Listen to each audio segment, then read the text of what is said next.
मराठा आरक्षणासाठी जरांगेंचा पुन्हा एल्गार। अंतरवाली सराटी 30 तारखेपासून आमरण उपोषण करणार। 1994च्या धर्तीवर सातारा, कोल्हापूर, पुणे संस्थांचा जीआर काढा।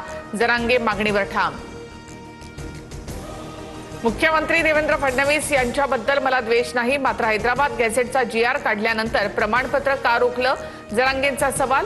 आंदोलनाच्या तारखेच्या आत प्रमाणपत्र द्या, जरांगे यांचा अल्टिमेटम। राष्ट्रवादीमधल्या बड्या नेत्याची पार्थ पवारांच्या विरोधात शरद पवारांकडे तक्रार। आम्हीही पक्षासाठी मेहनत घेतली, आमचा मान सन्मान राखला पाहिजे। कुटुंब प्रमुख म्हणून पार्थ पवारांना समज द्या, नेत्यांची पवारांकडे मागणी। सूत्रांची माहिती।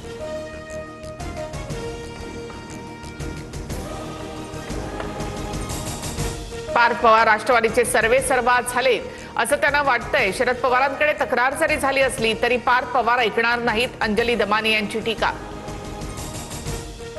पक्षाची बदनामी करणारी पोस्ट लिहिल्याबद्दल दादांच्या राष्ट्रवादीचे प्रवक्ते ब्रिजमोहन श्रीवास्तव यांना वरिष्ठांकडून समज।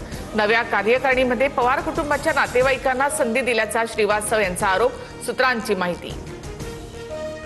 नीट परीक्षा रद्द झाल्यामुळे प्रचंड मानसिक धक्का। नैराश्याच्या भरात 3 विद्यार्थ्यांनी आयुष्य संपवलं। दिल्ली, राजस्थान आणि गोव्यातील विद्यार्थ्यांचा समावेश। राज्यभरातील काही भागांमध्ये इंधन संकट। वाशिम जिल्ह्यातील 60% पंपावर डिझेल पुरवठा ठप्प। बुलढाण्यामध्ये सुद्धा 166हून अधिक पंपांवर पेट्रोल डिझेल नाही। तर रत्नागिरीमध्ये सलग दुसऱ्या दिवशी सीएनजीचा तुटवडा, वाहनांची मोठी रांग। रिंग रोड भूसंपादनामध्ये भोंदू खरातसह कुटुंबियांना 3 कोटींचा मोबदला मिळणार। गवळणे आणि पाथर्डी शिवारातील जमिनीसाठी रक्कम मंजूर। पत्नीला 82,83,000 तर दोन्ही मुलांना 1,82,00,000 मिळणार। फायदा घेण्यासाठी दोन्ही मुलींची उपस्थिती। गेवराई आणि अंबड तालुक्यामधील अनेक गावांमध्ये गोदावरी नदीचं पात्र कोरडच। पिण्याच्या आणि जनावरांच्या पाण्याचा प्रश्न गंभीर।